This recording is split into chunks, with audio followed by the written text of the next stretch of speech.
Dito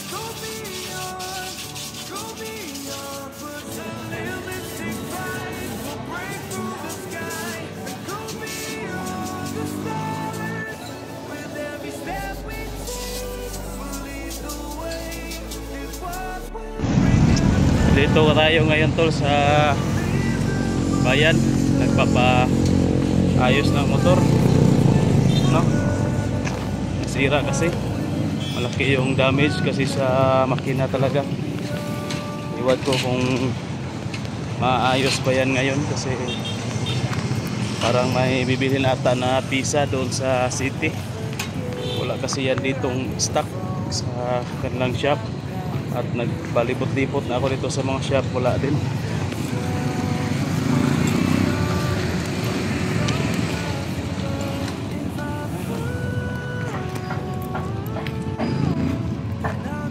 Marami na akong shop na pinuntahan, wala talaga. Kaya nahihirapan tayo na makabalik sa exploration. Pagkawawa pa naman ng mga kasama natin doon na mga nalibihag. Baka natin makabalik agad doon. Lima ito kasi medyo mahal siguro yung pisa na kailangan dyan. So yun tol, may problema po tayo ngayon tol, no? Hindi po tayo nakaakyat ng bundok kasi yun, nasira po yung motor natin. Wala akong magamit paakyat doon sa bundok. Sobrang layo pa naman, hindi pwede na maglalakad lang tayo kasi aabutan pa siguro tayo ng 3 araw sa kakalakad bago tayo makarating doon sa area kung saan yung ini-explore natin na lugar. So yun tol,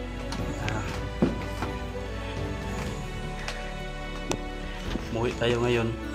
Doon ako galing sa doon sa bayan, nagpapaayos ng motor. Kaso tol, yung hindi lang kasi nasa makina yung sira, no? Kailangan talaga na ibaba yung makina ng motor para mapalitan ng pyesa. So yung pyesa tol, hirapan tayo maghanap kasi wala doon sa bayan. Kailangan pa nating pumunta ngayon kailangan pa natin puntahan doon sa syudad, no? Sa city, kaso malayo, magko-commute tayo at parang sa tingin ko tol hindi kasya yung hindi kasya yung natira natin na pera pang bili ng pyesa. Kung mabili mo natin yung pyesa, yung pang labor natin doon sa shop wala na siguro. Kailangan pa natin yun i-tune up at saka i-change oil yung motor natin kasi ilang buwan na rin, no? Hindi natin na-tune up at na-change oil. So bumalik muna ako dito tol kasi wala kasi yung magpapakain sa laga ating baboy dyan. Umalis at bumalik na ako dito para kasi wala pa akong magahan ba, hindi pa ako nakapag-breakfast. So kumain ako kanina, tapos numeritso na lang ako dito.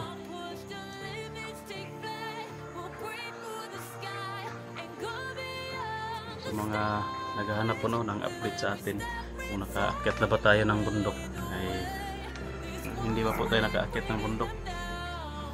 Yung problema natin ngayon kasi wala tayong gamit na motor para sa exploration natin.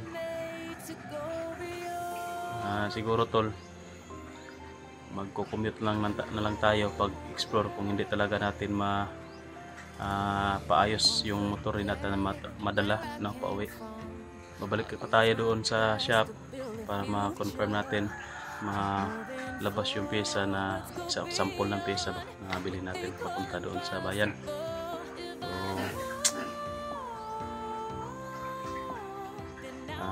hihingi tayo ng tulong tol sa available, no, na mga vlogger hunter na pwedeng tumulong sa atin sa pag-rescue. Mga kasama ko na nandoon sa bundok na nabihag, si Art at saka si Boy. So, sana tol na makatulong kayo. Si Utol Rins tol,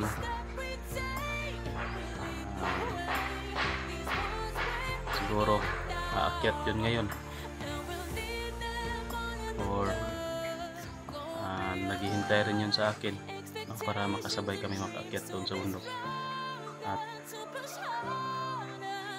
iwan ko kung ano yung gagawin natin, no? Kasi pwede natin iiwan yung motor na doon lang sa shop pagka matagalan pa tayo makauwi. Mabahaw to dito. Kailangan ko rin yung magamit tol para mabilisan yung pag-akyat natin. Hindi tayo maglalakad, no? Kung magko-commute man kasi, mahirapan din tayo, hindi tayo makapasok doon sa area talaga kasi wala nang papayag na driver ng motor na mapapasok talaga doon sa area kasi natatakot na.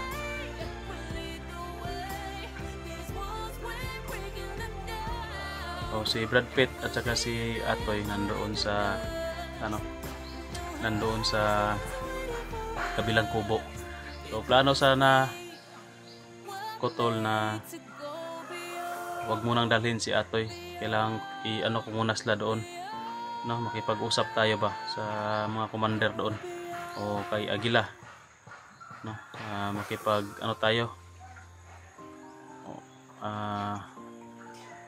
makipag-usap tayo ba, yan na pakawalan yung mga bihag kapalit ni Atoy kasi anak niya naman si Atoy. At wala tayong magawa kung ano yung gagawin niya dyan kasi kanyang anak yan,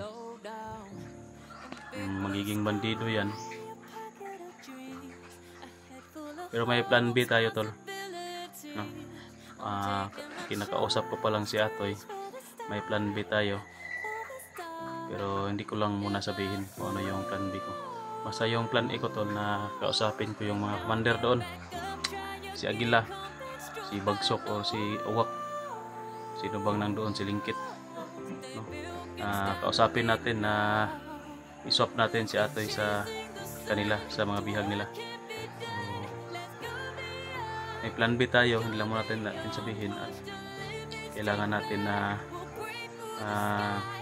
i-monitor muna yung area at tingnan muna natin kung papayag sila, papayag si Aguila. Sigurado ako tol papayag yan kasi anak niya naman si Atoy at hinahanap nga niya eh.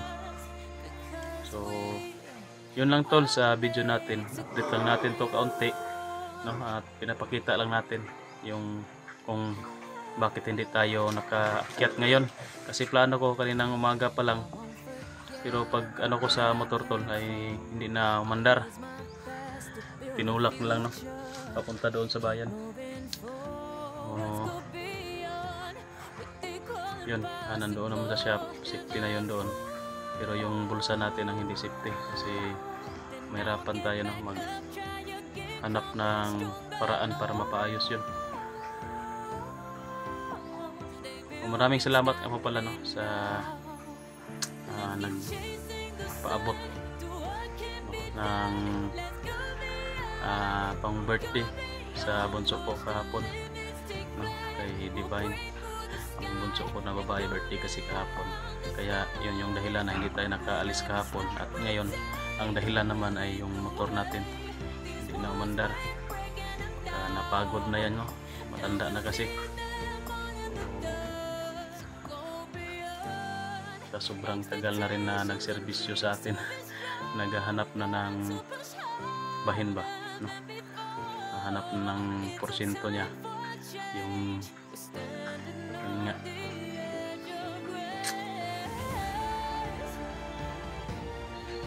Si Brad Pitt tol,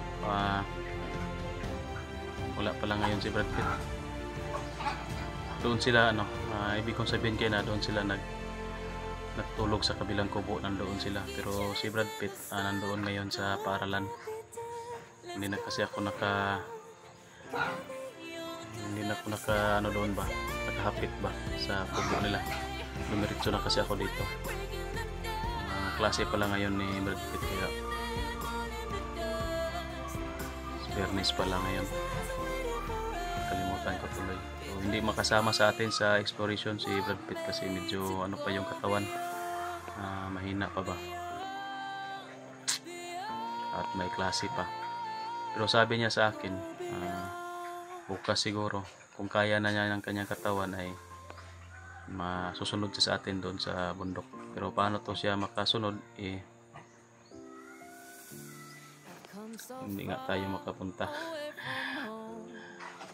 So yun tol, dyan lang, hanggang dito lang yung video natin, no? Update lang natin, no? Na hindi pa tayo nakaakyat. Baka yung iba kasi na-expect na nandoon na tayo sa area, nakaakyat na tayo. Ito po yung nangyayari sa atin ngayon. Parang sobrang, iwan ko, malas ba tawag dito, dami kasing problema tol. Lumagdag pa itong motor natin. Dapat tayo papasko na, pero sumasalubong sa atin hindi mga regalo kundi mga problema yung sumasalubong sa atin sa Kapaskuhan, Pastilan. Sana makabalik tayo agad sa exploration para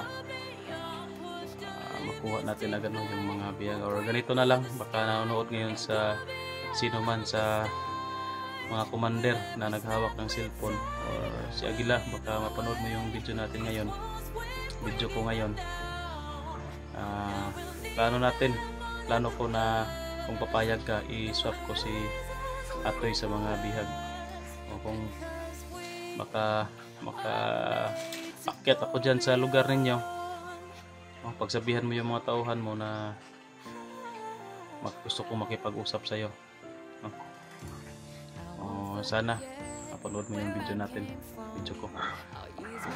Yan lang, at maraming salamat po sa walang sawang pagsuporta po ninyo sa akin tol. Nakababa ako kanina, nakapagpagupit ako ng buhok, pero yun, minsan lang kasi tayo makababa ng patag mukha natin na taga-bundok talaga. Ingat kayong lahat tol. Maraming salamat po kay Pretty. Yun, thank you po. Nagbigay po ng pang-birthday sa punso ko. Nakapagpantay ng kunting salo-salo, pero hindi na ako nag-video tol, para iwas sa monitor ng kalaban. Mahirap na, sobrang lakas pa naman nila ngayon, sobrang dami na nila, lahat ng galaw natin nakamonitor na siguro, at mayroon silang mga cellphone na ba na kaya tayong i-monitor, mga gamit na pwede tayong monitor, hindi na yung mga masid-masid lang sa paligid, pati yung mga video natin monitor na nila. Abangan lang kayo tol sa pag-explore ko.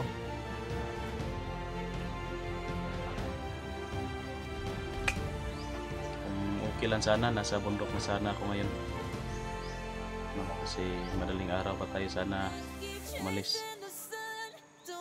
kahit na wala tayong doon, wala tayong dalang baon, okay lang. Importante na makausap ko lang talaga yung mga commander doon. So hanggang dito lang yung video tol. Alis na ako, babalik na naman ako doon sa bayan para i-check kung ano yung problema. Baka hindi tayo makaakyat ngayong araw na ito, baka bukas pa siguro. Try ko lang kung ano yung problema doon, baka maayos na yun nila. God bless, ingat.